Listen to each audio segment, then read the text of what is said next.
I gave everything to my son, Ethan, for 30 years. I poured my life into raising him, working tirelessly, nursing him through illness, paying for his education. I even gave up my marriage, gave up my own life just so he could have a better one. But the day I told him I had lost my job, his first response was to throw me out, calling me a useless burden, parasite. That was the moment I stopped swallowing my pride. I refused to be the mother who got stepped on any longer. I was going to stand up for myself, then thought I had nothing. What he didn't know was that my late employer, who really respected me for the past years I devoted, had left me a fortune. And this time I'll make sure him realize that the price of betraying me is far greater than he could ever imagine. I had just gotten home when I told my son Ethan that I wouldn't be working for Catherine anymore. I hadn't even gotten to explain why before. His face darkened and he cut me off mid-sentence. His voice rose sharply, his face flushing with anger.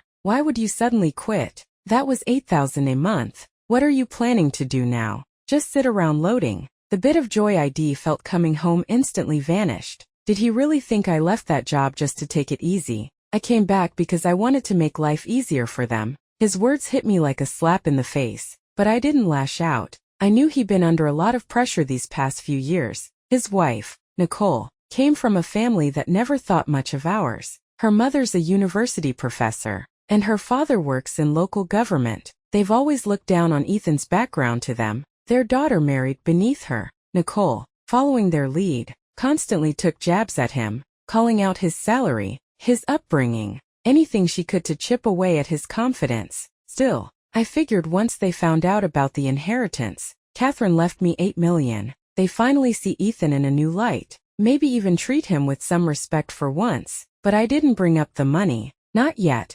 Instead, I mentioned the other reason I'd come home. Didn't you say Nicole's planning to get pregnant soon? I thought I'd come back early to help out, support her during the pregnancy, help with recovery afterward, maybe even lend a hand with the baby. Nicole's expression turned cold in an instant. I could have sworn she even scoffed. Postpartum recovery requires professional care, she said flatly. You used to work as a housekeeper. What would you know about that? Her mother, Susan, shot me a dismissive look and chimed in without missing a beat. Taking care of a newborn isn't just diapers and bottles. It's a science. You need actual training. This isn't something amateurs can handle. The two of them tag-teamed their condescension so seamlessly it was clear they already rehearsed this routine. And just like that, I'd been written off as an unfit caregiver. I gave a silent, bitter laugh. Nothing had changed. They still saw me as beneath them. Still, to keep the peace, I forced a smile and said,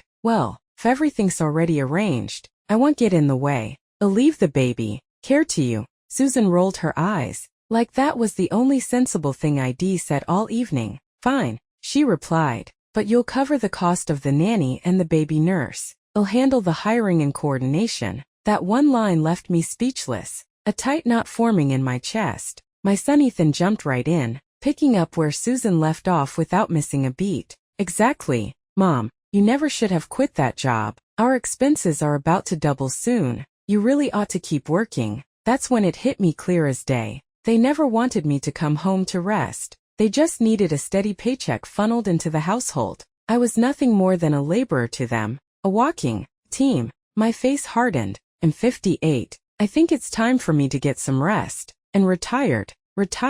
Nicole let out a bitter laugh. You don't even have a pension. What retirement are you talking about? Her words nearly knocked the air out of me. I wanted to pay into a retirement plan years ago. It was you all who told me to save the money and help pay off your mortgage early instead. Now you throw that in my face. Nicole tossed her hair and snapped. That's because your income was pathetic. Who told you to buy a house you couldn't afford without a loan? You should have planned better. Ethan, now trying to calm Nicole down, raised his voice at me. Enough, Mom. Nicole's trying to get pregnant. You're just stressing her out. This is when we really need the money, and you should be helping. You're still in great shape. There's no reason you can't keep working. Another 20 years. Save the retirement. Talk for when you're 80. Another 20 years. I froze, hollowed out by a wave of sadness I couldn't put into words. After everything I had given, every sacrifice, every hour worked, every dollar earned, I was still nothing more than a cash machine in their eyes.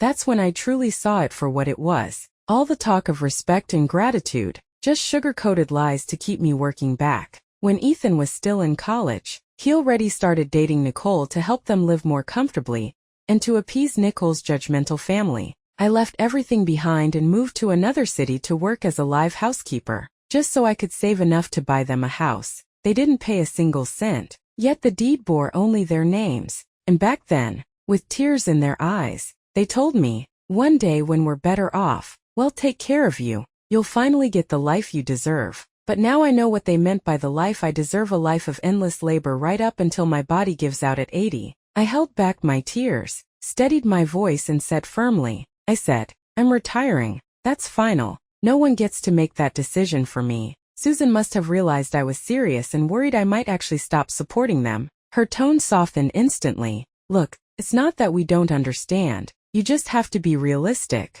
There's no spare room in the house for you. You can't expect to stay here forever." "Right, but I do have a compromise." I narrowed my eyes. Something about her expression made my stomach twist. "I happen to know a wealthy family looking for a living assistant. Good pay, room and board included. You've done that kind of work before. Should be an easy transition." Nicole jumped in with a smirk. "Perfect idea. Actually, you could even help ease our financial load. Whatever you earn could go toward household expenses. Win, win." "Right," Susan shrugged and added, "You're not someone who really needs to rest anyway. Going back to work wouldn't kill you. Don't be so quick to say no. Just give it a try. If you do well, you might even get to stay long term." My face turned colder by the second. "I already quit. I'm not going back into anyone's house to work ever again." Susan's smile vanished. Her gaze shifted sharp, now calculating. "Well, if you're really done working for others, fine." She paused,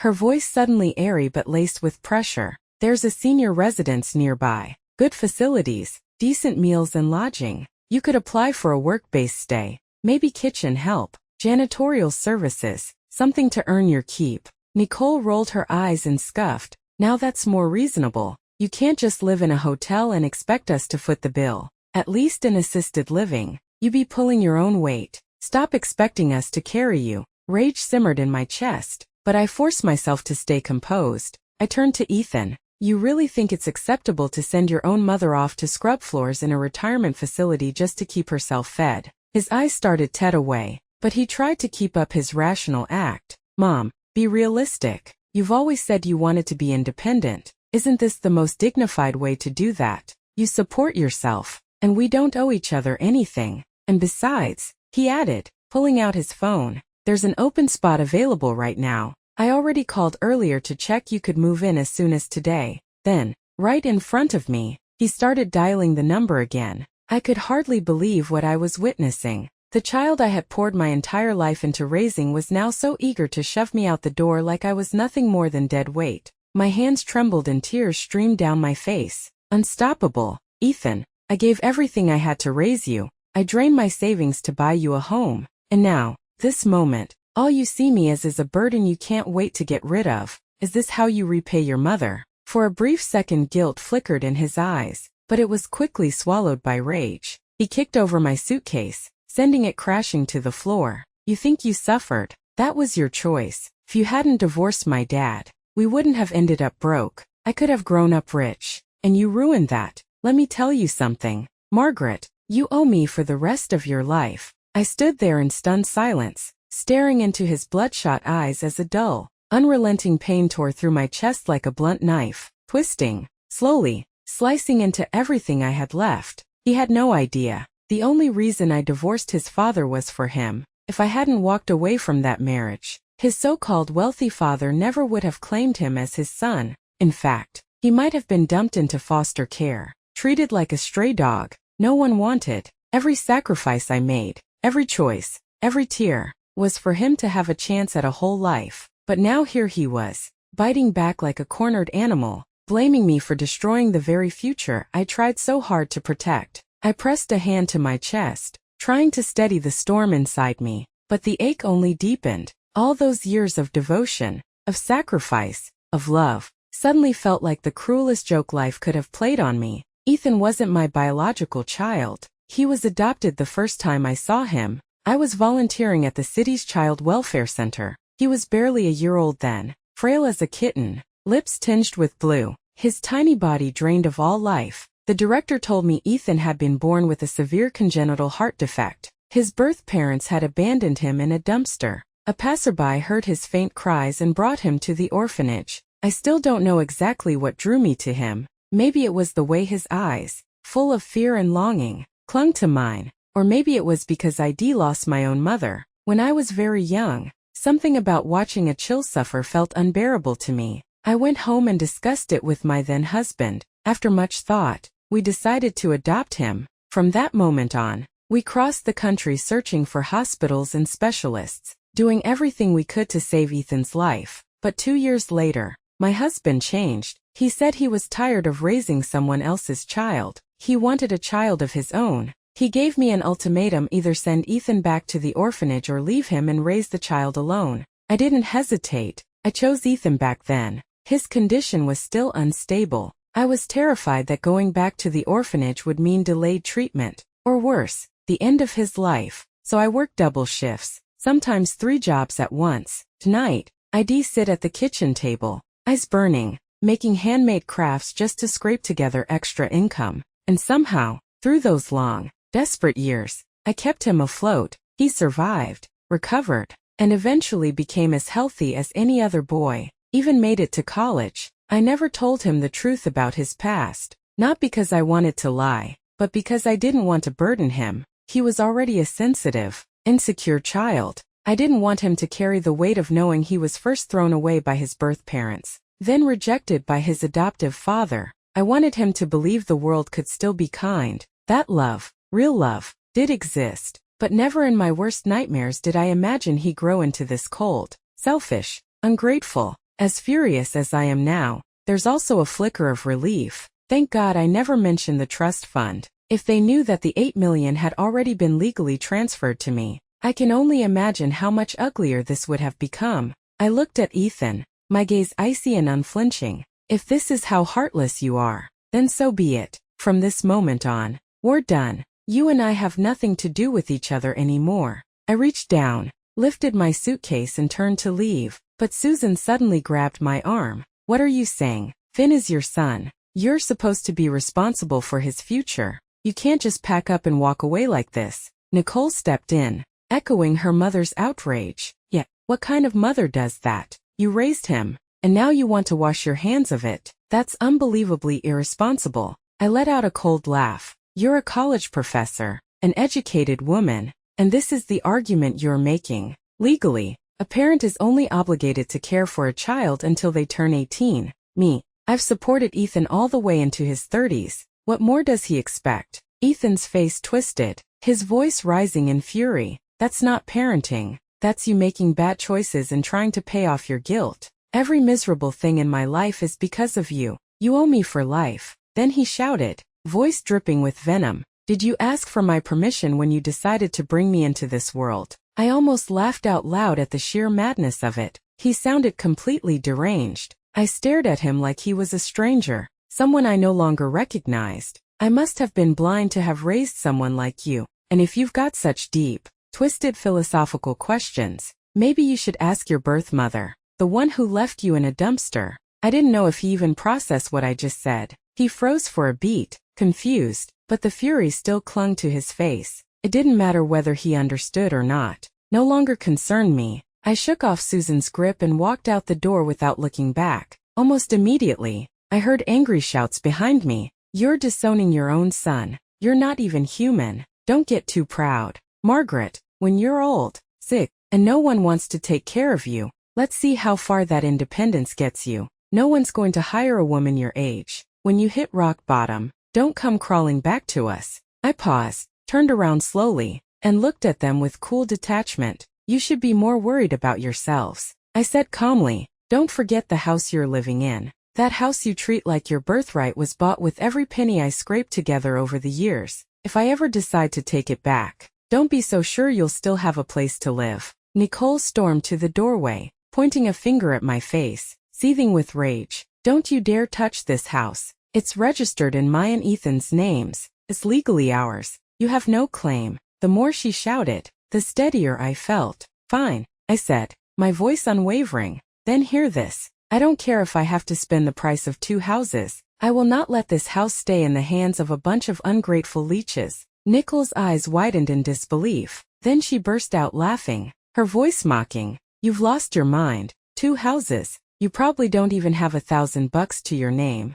This house is ours. It's our marital property. You're just some washed-up maid trying to bite off more than you can chew. Get lost. People like you deserve to rot on the streets. With that, she slammed the door in my face. I didn't respond. I didn't argue. I didn't even flinch. I just turned toward the elevator, pulled out my phone and started browsing listings for luxury homes in the city's top neighborhoods. A bitter smirk played at my lips. If I didn't move into the best house in town, I'd be doing a disservice to the $8 million sitting comfortably in my trust fund. That night, I checked into the most exclusive 5-star hotel downtown. Then I contacted Catherine's private attorney and instructed him to initiate the legal proceedings to reclaim everything that was rightfully mine. In the days that followed, I lived in that hotel while diving deep into the city's luxury real estate market, researching properties, reviewing listings and scheduling viewings. A week later, I had an appointment to tour a highly sought-after gated villa community.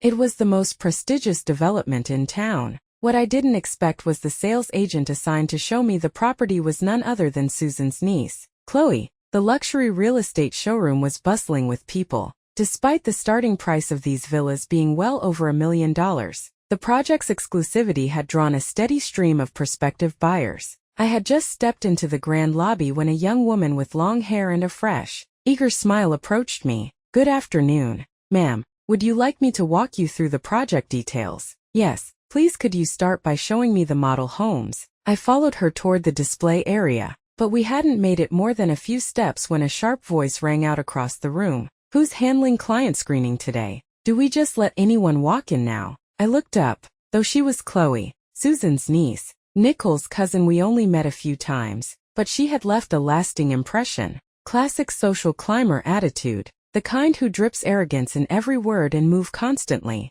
flaunting how she only dealt with high society clients. Before I could react, she was already striding over heels, clicking confidently, eyes full of disdain. Margaret, what are you doing here? I glanced at her coolly and kept walking. I'm here to view a property. Is there a problem? She immediately stepped in front of me, blocking my path with a sneer. A housekeeper? You think you can afford this place? Don't tell me you're just here for the free coffee. I've seen plenty like you pretending to be buyers, just looking to snag some free snacks. People nearby began glancing over, whispering their expressions, carrying that uncomfortable mix of judgment and curiosity, some even nodding slightly, as if to say she's not wrong. The young assistant beside me spoke gently, trying to defuse the situation. Chloe, I'm not busy right now. I can show this lady around. But Chloe shoved her aside without hesitation, eyes burning with contempt. And who do you think you are, lecturing me on how to do my job? The girl shrank back, intimidated. Then Chloe turned and waved over 2 security guards. You two, escort this visitor out of here now. The showroom fell silent. All eyes were on us. I raised my hand calmly, stopping the guards before they could approach. I came here to view a property. On what grounds are you kicking me out? Where's your manager? I'd like to speak with someone in charge. I turned toward the crowd. You're all here to look at properties too. Why don't you tell me? Have I done anything inappropriate? The guards hesitated. I wasn't backing down, and they clearly didn't want to get involved in something messy. Chloe stood with her arms crossed, scoffing loudly. Go ahead, make a scene. Let's see how far you take this performance. Just then, a young man in a crisp white shirt approached quickly, wearing a polished professional smile. Good afternoon, ma'am. I'm Alex, the sales manager for this project. Is there an issue I can assist with? Before I could speak, Chloe jumped in.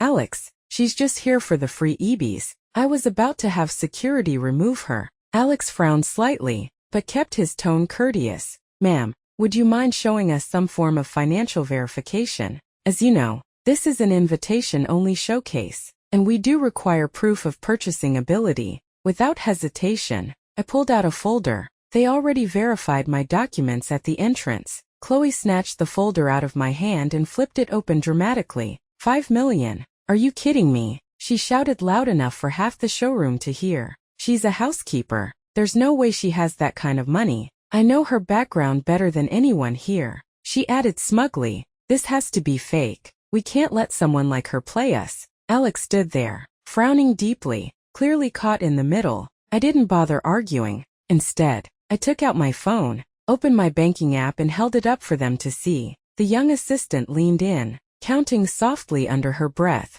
100,000. Oh, my God. Over 8 million. Gasps rippled through the crowd. People's eyes widened, no longer judging now. Stunned, curious, even slightly in awe. Someone near me whispered, damn, she's got serious money. Chloe's face drained of color, cycling rapidly from red to pale green to ghost white. She looked like she wanted to vanish into the floor, but Chloe still wouldn't give up. She kept pushing, her voice sharp and stubborn. Alex, that banking app on her phone has to be fake. There's no way she has that kind of money. Alex's face darkened, his brow furrowing deeply. Chloe, that's enough. Then he turned to me with a composed, respectful tone. Ma'am, I truly apologize. This has clearly been a mistake on our part, and we'll handle it appropriately. I'll assign our most experienced client manager to assist you right away. I waved a hand lightly, offering a calm smile, then turned to the young woman, who greeted me earlier. No, neat. She's perfectly fine. Very professional. I want her to show me the property. Alex looked slightly uneasy. Actually, she just started still in training. Technically, I was only worried she might not have enough experience, but I like her, I said firmly, leaving no room for discussion. I'm buying the house today, and I want to do it through her. Alex nodded immediately, flustered but eager. Of course, absolutely. Monica, make sure you take excellent care of our distinguished guest. Chloe stood off to the side, her face stiff, her lips twitching with suppressed frustration. She watched me walk away seething, then muttered under her breath, just a glorified errand maid ID, pretending she's somebody. I ignored her completely and pointed to the scale model at the center of the showroom. I want to see this one, I told Monica. The moment I laid eyes on that villa, I knew soaring ceilings in the living room, a spacious backyard garden, a sunroom spanning over 200 square feet. Most importantly, it was fully furnished and move-in ready. I'll take this one, I said without hesitation. Let's get the paperwork started. Monica's eyes lit up with excitement. Ma'am, are you sure you don't want to tour a few more options? I'm free. I'd be happy to show you others. No need, I replied. This one is more than enough. She could barely contain her joy. Ma'am, this will be the first sale I've ever closed. You're my lucky charm. We headed to the signing area, and as I reviewed the paperwork, a low murmur started behind me. Damn, she just signed without a second thought. 150 grand didn't even blink. Money talks. Huh, that's what real wealth looks like. Don't be fooled. Someone mute her. Didn't Chloe say she's just a housekeeper, probably flashing around her employer's money? These days, even servants know how to put on a show, but she's just parading around with someone else's credit. Seriously, what kind of employer would trust a maid with that kind of cash? Millions. Then Chloe's voice cut through the whispers, laced with that gossip venom she wore so well. You have no idea. She's not your average housekeeper. No, then what is she? She's one of those living assistants for wealthy old men. You know, not just dusting and mopping, if you catch my drift. No way, at her age, that's just shameless. Yuji, some people will sell anything for money. If her family knew, wouldn't they be humiliated? I set down the contract and turned toward Monica. Monica, I said with a steady smile, could you please get Alex for me again? I'd like to purchase another property. The room went completely silent. It was as if the air itself froze. Monica's eyes widened, her voice trembling with disbelief. Ma'am, you're sure you want another one? That's right, I said calmly. One to live in, one as an investment. Then I smiled a little wider. Although I do have a small favor, I'd like Alex to help me with. Alex returned swiftly, his smile brighter than before, practically glowing with enthusiasm. Hello again. Ma'am, please let me know what I can do for you. I've confirmed the purchase of the first property. I said I'm ready to sign the contract, and I'd like to add a second unit as well. But I paused, my tone turning cold. I expect your team to address the inappropriate behavior of certain staff members. Alex's smile faded. His gaze swept across the room and quickly landed on Chloe. Chloe, he said sharply, are you causing trouble again? Apologize to the client now. Chloe lifted her chin defiantly, refusing to back down. Why should I apologize? I only told the truth. She used to be a housekeeper. One of those live-in types who caters only to rich old men. And don't look at me like that. Her son said it himself. I slowly lifted my head, eyes narrowing, as I stared directly at her. You're saying my son told you that? Then let me tell you something in return. He also once said that your little portfolio of clothes deals didn't come from your so-called skills, but from the nights you spent in bed with your clients. Is that Chloe's face strained of color? Her lips trembled. You're lying. That's slander. Oh, didn't you just slander me a few minutes ago? Now you suddenly understand what defamation means. I turned to Alex, who immediately picked up on the cue. His expression turned grim. Chloe, that's enough security. Escort her out of the building. And as of today, you're terminated. Chloe panicked. Tears welled up in her eyes, spilling over Alex. I wasn't lying. She really used to be a cleaner. But Alex's tone remained firm. You violated company conduct policies in a very serious way. Your employment is terminated effective immediately. I raised my hand to stop the security guards from moving. Hold on, I said calmly. She's not going anywhere just yet. She publicly defamed me, and am not letting this slide right then and there. I took out my phone and dialed. Hello, yes, this is the police department. I'd like to file a report for defamation and public harassment. 10 minutes later, 2 officers arrived at the showroom. After hearing my account and reviewing the incident, they issued Chloe a formal warning and made it very clear if she didn't offer a public apology, I had every right to press legal charges. Cornered and shaking with rage, Chloe finally mumbled through clenched teeth, I'm sorry she shot me and Monica. One last hateful glance before storming off, her eyes burning with envy, especially when she saw Monica preparing to close the second sale. The same Monica she looked down on just an hour ago, now the star closer of the day. By the end of it, I signed contracts for both properties, paid in full, without so much as a pause. Monica stood by my side, eyes shimmering with emotion. He could barely get the words out. Ma'am, I can't thank you enough. I've been working here 3 months without a single sale, and today, 2 units back to back. You're honestly my miracle. To show her gratitude, she insisted on personally arranging deep cleaning and move prep for me. I gladly accepted. For the first time in years, I felt truly light, as if all the humiliation, resentment and bitterness had been swept away like the dust outside my new ville's doors. That evening, just as I returned to my hotel, my phone rang. So what the hell did you do to ruin Chloe's job? Her whole family is coming after us now, demanding answers. How do you plan to fix this? I answered, breezily, let them come. That's your problem. Now, didn't I already tell you we're done? I owe you nothing. You stirred up trouble and now expect us to deal with the fallout. That's not right. That made my blood boil. Trouble? Are you kidding me? Chloe defamed me in public. He brought it on herself. The police were there. You think they just showed up for fun? If this turns into a bigger mess, don't think you'll walk away clean either. Ethan went quiet for a beat. When he spoke again, his tone had softened noticeably. All right, let's just move on. By the way, there was that hesitant tone, that calculated shift in interest. So, Mom, who's your new employer? Really, they must be seriously loaded, and they seem to be treating you pretty well, too. Huh. I laughed silently to myself. There it was again, the scent of money, and he was sniffing around like a bloodhound. It doesn't matter who they are. It has nothing to do with you. Ethan, let me say it one more time. We're done for good. And with that, I ended the call and blocked every single number from him, Nicole and their entire family. But what I didn't expect was that just a few days after moving into my new home, I ran into someone I hadn't planned on seeing again, Susan. That afternoon, I was at a high-end piano showroom downtown, browsing options for a grand piano. I had just settled onto the bench, ready to test out the keys, when the front door swung open and a flurry of footsteps echoed through the space. In walked Susan, surrounded by her ever-present circle of socialite friends, their voices loud and shrill with self-importance. What kind of store is this? Susan scoffed,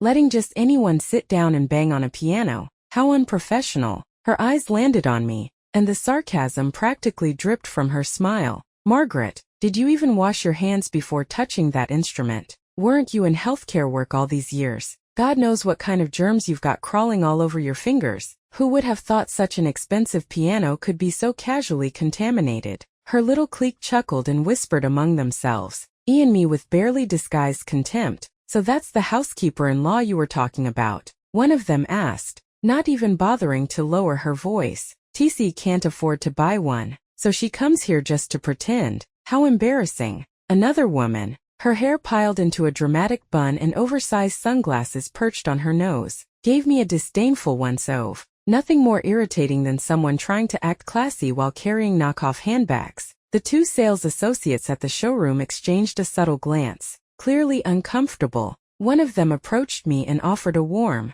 professional smile. Please feel free to continue trying the piano, ma'am. That's exactly what they're here for. No purchase required. I nodded politely, then turned back to the sheet music and prepared to play, trying to ease the growing tension in the room. The other sales rep approached Susan and her group. Ladies, welcome. Is there a particular model you like to see? I'd be happy to walk you through our selection. Susan shot me a glance full of frost, then replied sharply, we were going to take a look, but now I'm not so sure. Clearly, this store doesn't care about its instruments or its clients. I gave the store associate a calm smile and said, clearly, you'll need a bit more time to try a few. I fully intend to make a purchase today. The woman with the bun scoffed and dropped into a nearby sofa, arms crossed. Sure you do. I'll just sit right here and watch how you talk your way out of this. Can't wait to see how you slither off without buying anything. Susan tugged her friend's arm. Come on, let's go somewhere else. Just being near people like this puts me in a bad mood. But I knew better. Susan had already heard from Chloe that I'd bought 2 villas. She was clearly unsure whether to believe it and afraid I might prove her wrong again. But her friend wasn't so easily swayed. I'm staying right here, the bun-haired woman said with a smirk. I won't sleep tonight if I don't see this woman fall flat on her face. Her words seemed to rally the rest of the group. They all stayed, waiting for what they assumed would be an entertaining disaster. I chose one of my favorite pieces and let my fingers fall gently on the keys. The notes floated into the room, soft and steady, the melody of Moonlight Sonata flowing through the air. The bun-haired woman twisted her mouth in mockery and snorted. What even is that? Sounds like noise. Who taught her to play? She thinks she belongs in a piano store with that mess. Give me a break. But before I could respond, the sales associate by my side started clapping, genuine admiration in his eyes. Ma'am, that was beautiful. Honestly, that's one of the most moving renditions of Moonlight Sonata I've heard in a long time. The bun-haired woman rolled her eyes so hard she nearly tipped over. Oh, please, if she was that talented, she wouldn't be stuck in whatever dead-end life she's living now. Your flattery is a little too obvious, sweetheart. Just then, a few young people stepped into the showroom. They didn't say a word, simply stood behind me, quietly listening. The moment I lifted my fingers off the keys, a round of spontaneous applause erupted from behind. Wow, that was incredible. I've studied piano for many years, and I still can't bring out that level of emotion in Moonlight Sonata. Seriously, you captured the whole hazy, dreamlike mood so effortlessly. You're amazing. Susan stood nearby, her brow tightening, eyes narrowing, invisible confusion. She couldn't seem to wrap her head around it. How could someone she always looked down on play with such grace, such skill? Truth was, I owed this moment of piece of music to my late employer. She came from a prestigious family, the most elegant, sincere woman I've ever met. She never once looked down on me. In fact, she treated me more like a younger sister than an employee. Whenever she had free time, she invited me to join her in learning music, painting, literature, and I never brushed it off. I studied with dedication, deeply grateful for her generosity and patience over the years. She didn't just change my lifestyle, she transformed my entire spirit. I continued playing, letting the keys carry my thoughts, while the bun-haired woman's face soured under the growing stream of praise. She lowered her head, clearly unsettled. Then, in one last desperate attempt to save face, she snapped her head up. So what if you can play one song? Big deal. If you're really that impressive, pay for the piano right now. I had already made my choice. Calmly, I handed my card to the associate. Thank you, ma'am, he said, tearfully. That be 15,000. I entered my PIN. Transaction approved. Ma'am, may I have your name to finalize the invoice? He asked. Of course, I said, and wrote it down. Margaret Turner. The bun-haired woman blanched her head, jerked towards Susan in disbelief. You said she worked for someone else, that the villas she bought weren't even hers. Susan's face shifted. She walked over, her expression caught between disbelief and something far more tangled. You bought this piano yourself in those 2 villas. Those were yours too. I smiled. The invoices and contracts have my name on them. If they're not mine, then whose would they be? Yours. Her face twisted instantly, a storm of shock, envy, suspicion and bitter regret flickering across it. Margaret, you were just a housekeeper. Where did all that money come from? Every dollar I spend was earned legally and rightfully. My voice was sharp, cold. Susan scoffed. Oh please, you must have done something shady to get it. The bun-haired woman chimed in immediately. Yeah, maybe she's a scammer. That's how people make fast money these days. No sooner had those words left her mouth than another woman who'd been quiet all this time suddenly snapped. What scammer? Don't even joke about that. She fumbled for her phone, her hands shaking. Hello, 911. I need the police. There's a con artist here. Before anyone could react, she hung up and stormed toward me, trying to grab my clothes. In a fit of rage, the store staff rushed to hold her back. She was crying, shouting, completely hysterical. And finally I understood the reason behind her outburst. She'd been swindled out of over $100,000 6 months ago. She never gotten it back. And the pain still festered so deeply inside her that the mere mention of scam shattered her control. Her fury wasn't aimed at me. It was aimed at a shadow from her past. The police arrived quickly, and to my surprise, it was the same 2 officers I had met the day I purchased the villas. One of them raised his brows in recognition, a smile tugging at the corner of his mouth. Oh, it's you again, ma'am. I nodded politely, but before I could speak, the curly-haired woman jumped up and shouted, "She's a scammer. Officer, arrest her right now." The officer's smile faded. He turned serious. "Ma'am, do you have any proof of this accusation?" "Proof?" she snapped. "Of course not. I'm just providing a tip. You should investigate her yourselves. I mean, come on. How could a house afford villas and grand pianos? Does that sound normal to you?" The officer sighed, spreading his hands. "Maybe she won the lottery. It happens." Susan immediately jumped in, her tone sharp. "Her winning the lottery? Don't be ridiculous. She's never had a lucky day in her life. Grew up without parents, failed marriage, low-class jobs. People like her don't get lucky, they get desperate. She has no education, no career path. What else could she have done besides some shady business to get that kind of money?" The officer's expression hardened. "Ma'am, I advise you to watch your words. Accusations without evidence fall under defamation and personal attacks.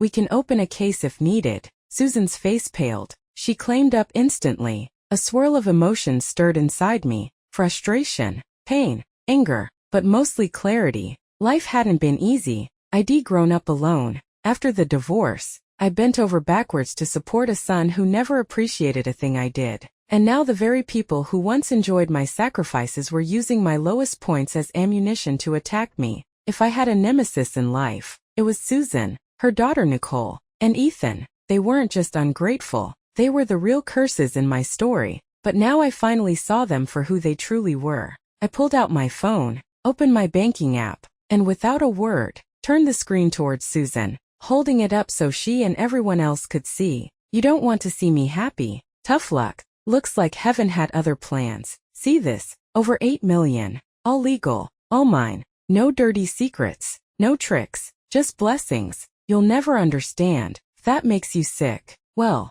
I hope it ruins your appetite. You want to accuse me of sleeping my way to the top? Go ahead. Sway. I'll be waiting." Susan's water cup slipped from her hand and crashed to the floor with a loud clang. I could almost hear the crack of her pride shattering. 8 million. How the hell do you have that kind of money? Her voice shook, panic breaking through her disbelief. Then her expression twisted, almost like something had just clicked. "Oh, now I get it. That's why you cut ties with your son. You got rich and dumped him like trash. How heartless. Margaret, you're unbelievable." I turned to her, my tone sharp, unwavering. "Don't twist the story, Susan. I was ready to leave every cent to your daughter and my son. That was my plan. But then you two decided I was a burden. The minute I quit my job, you pushed me out of the house like garbage. You think I forgot that house you're living in? Every dollar that bought it came from me. And not only did you kick me out, you wanted me to scrub floors at a second-rate nursing home, just to keep earning for your family. You even suggested I go work for some old rich man as his living servant. God knows what kind of services you had in mind. Tell me, Susan, do you even have a shred of decency left in you? I could have given your whole family a life of luxury, but no, not a chance. You ruined it yourselves. I turned to the growing crowd of onlookers. Tell me, doesn't this pack of ingrates deserve everything they've lost? The crowd's energy shifted. Their eyes, once filled with gossip, now brimmed with judgment, aimed squarely at Susan and her friends. Susan's face burned red like a con artist caught mid-scheme. You're lying. We never said you should go work for some old man. Oh, I said calmly. Should I play the recording for everyone here? Let them hear your exact words. Her face went pale, and for a second I saw real fear in her eyes. That recording is probably edited. I'm not listening to that garbage. Her voice cracked as she turned away, retreating toward the exit.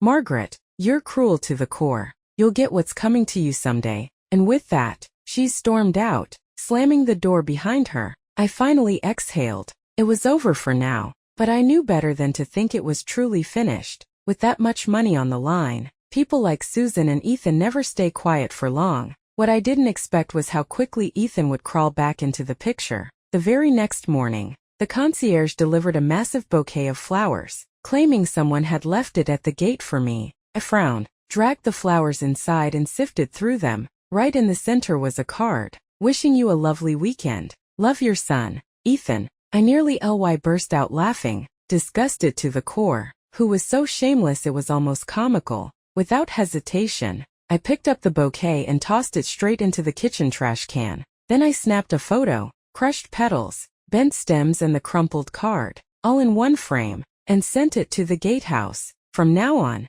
refuse anything sent by this person. Also, kindly forward him this picture. I didn't just want him rejected, I wanted him humiliated. Sure enough, I never received another bouquet from him again, but he didn't give up. He just escalated. He began waiting outside the gated community every single day. Rain or shine, work day or weekend, he'd be there, lurking, desperate. Every time I came or went, bent on another pitiful act, like some character in a cheap tragedy. One day, he even dropped to his knees on the sidewalk, crying hysterically, "Mom, please don't be angry anymore. Come home. I was wrong, Mom. No matter what, I'm still your son. How can you be this cold to me?" I didn't even bother looking at him. His theatrics only made my skin crawl. Eventually, I got so sick of the scene that I hired a full-time driver. Every day, I sat in the back with the windows up, gliding past the front gate straight into my Ville's garage. No eye contact,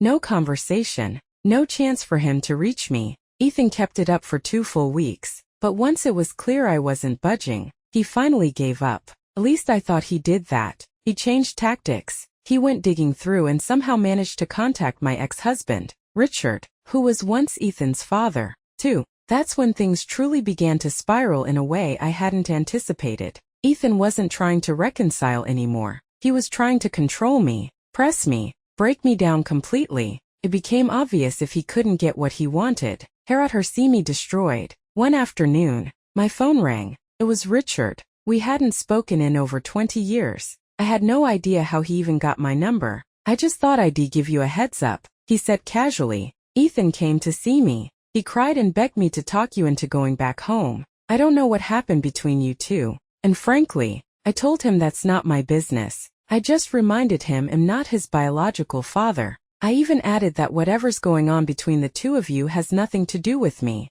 I'm an outsider." But he insisted I was lying. He even showed up at my office making a scene. I had no choice but to take a paternity test to shut him up. I didn't tell him the full truth, though. I kept my promise from all those years ago. I didn't reveal his real background. So bottom line is, he now knows I'm not his father. But you're still his one and only mother. I hung up, already bracing myself. I knew it was only a matter of time before Ethan came knocking on my door again. When he did, I'd be ready. I'd tell him everything. The truth he was so desperate to avoid. I'd tell him to go find the mother who abandoned him in a dumpster and stop trying to tear my life apart. But that confrontation never came. Instead, Ethan took a darker turn, a turn I hadn't anticipated. Roughly a week later, I noticed something strange. The way people in the neighborhood looked at me had changed. Their glances lingered longer. Their smiles grew thinner, more forced. I brushed it off at first,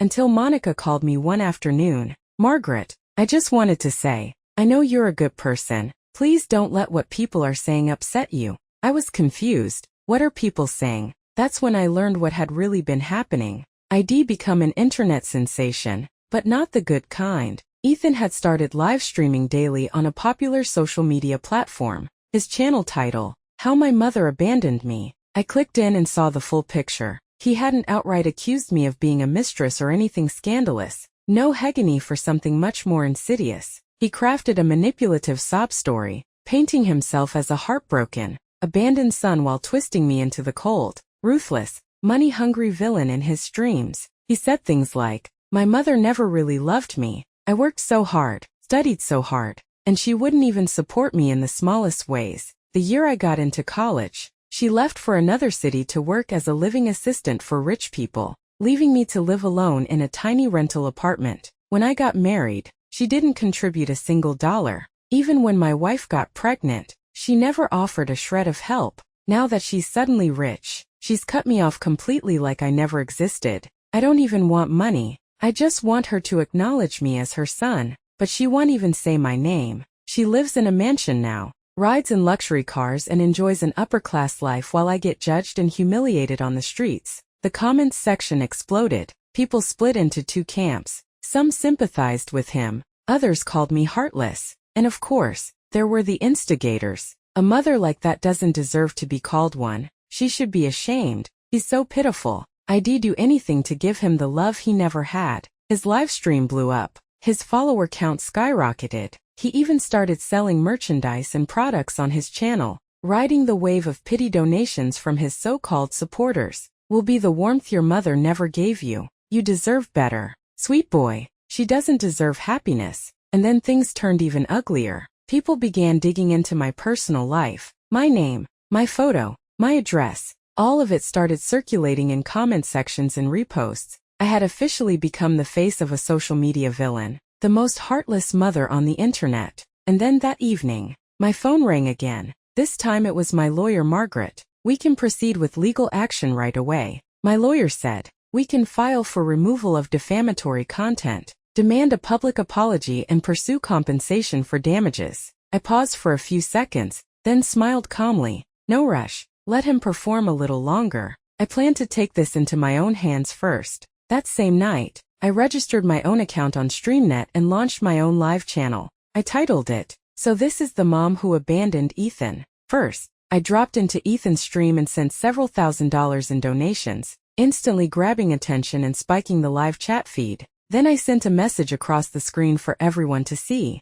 "Hi, everyone. I'm the heartless mother Ethan's been talking about. He's been crying for weeks, saying I cut off his financial support. Come over to my channel. I'll show you the truth tonight. I'm giving away 100,000 in cash prizes. Join if you want. First come, first served." Within seconds, a flood of viewers jumped to my stream. Traffic surged wildly, and I started sending out the promised rewards. The comment section exploded with excitement. "Thank you, Sugar Mama. This is the real content queen taking notes. She's more loving than my own mom." Riding the wave of viral momentum, I officially began my live broadcast. I didn't waste time sugarcoating anything. I spoke straight into the camera. First of all, yes, I did cut off financial ties with Ethan, but that doesn't make me heartless, and it certainly doesn't mean I abandoned him. People deserve the full story. I didn't walk away because I stopped loving him. I walked away because his greed became unbearable.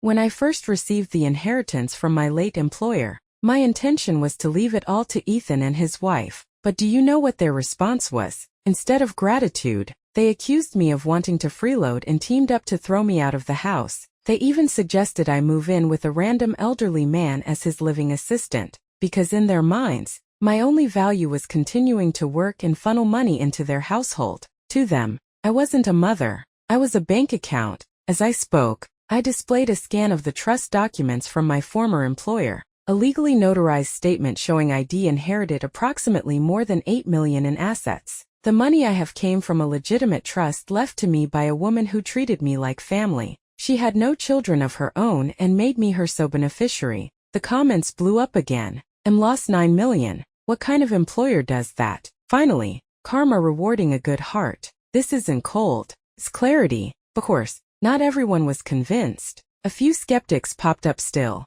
You're his mother. Aren't you supposed to support your child? Cutting him off after marriage sounds pretty cold-blooded. I replied calmly without blinking. Let me ask you this. Does supporting a child mean you're supposed to be their personal ATM forever? I raised him alone since he was 1 year old, paid his school fees, bought him a house. What did I get in return? Suspicion, rejection, disrespect, and being forced out of my own home. They wanted me to keep working like a machine, to subsidize their lifestyle while treating me like a burden. Then I dropped the final card, an audio recording of Ethan on the phone, trying to arrange for me to become a live assistant for an elderly man. The call had been captured by the elderly man's household security system. It was undeniable proof. The comments exploded again. Unbelievable. This isn't just mooching. It's financial abuse. Cutting him off isn't cruelty. Survival. This is what weaponized guilt looks like. He's not crying for love. He's crying for money.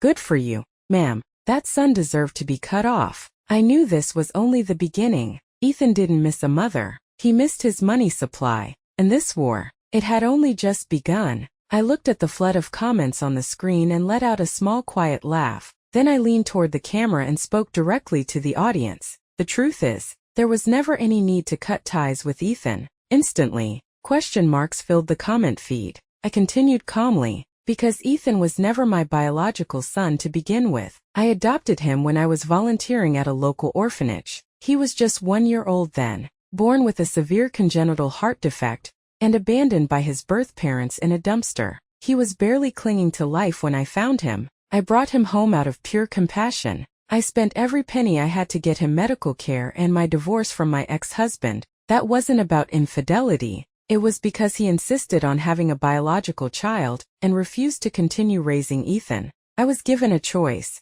Send Ethan back to the orphanage or leave my marriage and raise him on my own. I chose Ethan. I gave up my marriage, gave up the chance to have my own children just to give him a chance at life. I worked overnight shifts, waited tables, cleaned homes, whatever it took. I scraped and saved until he was healthy again. I put him through college. I even bought him a house with my hard-earned money. And what did I get in return? He refused to let me live in that very house. He kicked me out like a stranger. Now he's slandering me online, claiming I abandoned him and even spreading rumors that I slept my way to wealth. Tell me, how should I respond to someone like that? As I spoke, I uploaded a series of images, hospital bills, medical invoices, school tuition receipts, public transit tickets, all the fragments of a life spent giving a lifetime of sacrifice captured in paper and ink. The comments exploded. He's vile. Who does that to a woman who saved his life? He used his adoptive mother like a sponge, then threw her away.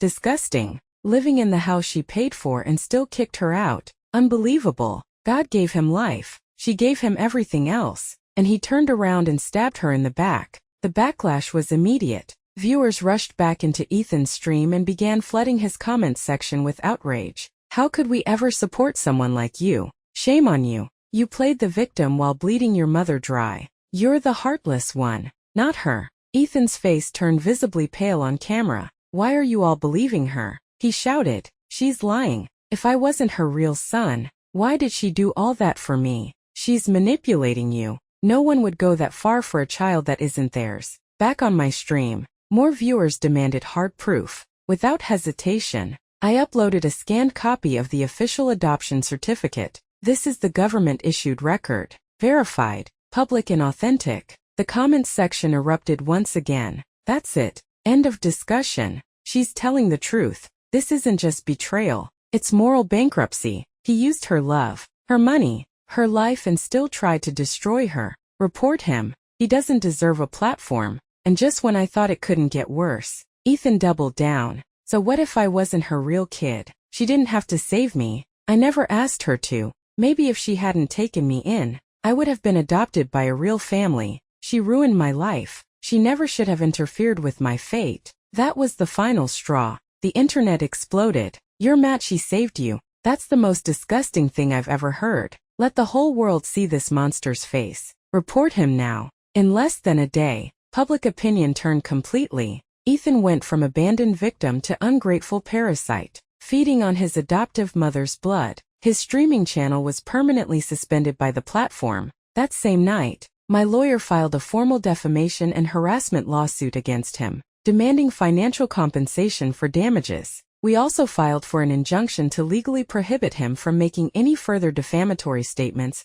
or attacking me through social media platforms. Eventually, the court ruled in our favor. Ethan was found guilty of violating cyber safety and defamation laws. He was ordered to pay damages and cover all legal fees. His streaming privileges were revoked. His social media accounts permanently banned me. I was finally completely free. There was no longer any trace of Ethan in my life, and there never would be again. Another 6 months passed, and I finally reclaimed the house that had once been mine. Through a meticulous legal process, my attorney team successfully reversed the property ownership. The day everything was finalized, I stood in the living room staring at the familiar curtains, watching sunlight spill across the hardwood floor. For the first time in years, I felt truly light, like I'd finally exhaled after holding my breath for decades. A few days later, Susan's daughter, Ethan's wife, filed for divorce. She signed the papers in her lawyer's office with complete composure,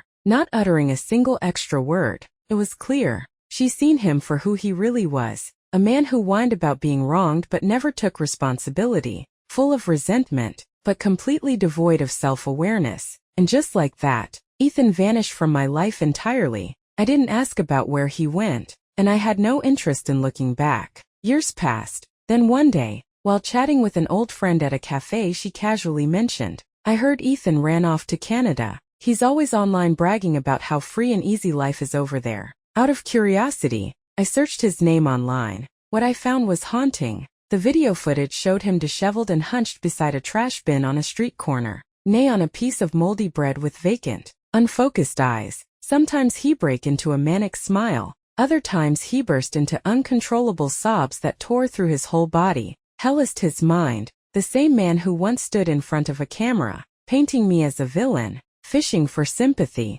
selling sorrow for attention, had become exactly what he deserved to be, a ghost on the margins of real life. But I didn't feel satisfaction. I didn't feel anger anymore either. He had simply become the sum of his own choices. No amount of followers could save him. No amount of lies could keep his story standing. He lost the sympathy he stolen. He ruined the integrity he never valued. And eventually, life did what it always does, caught up. As for me, I was finally done with a battle that had drained me for over 30 years. The 2 villas I'd bought on impulse during that dark chapter, I sold them during the housing market upswing and walked away with a tidy profit. What once symbolized fury and defiance had turned into the foundation of my next chapter. Eventually, I moved to a quiet lakeside town on the western edge of the city. It wasn't the most expensive neighborhood, but it was everything I'd ever wanted. Sunlight flooded the windows. My garden bloomed with wisteria and roses. The kitchen always smelled of my favorite dark roast coffee.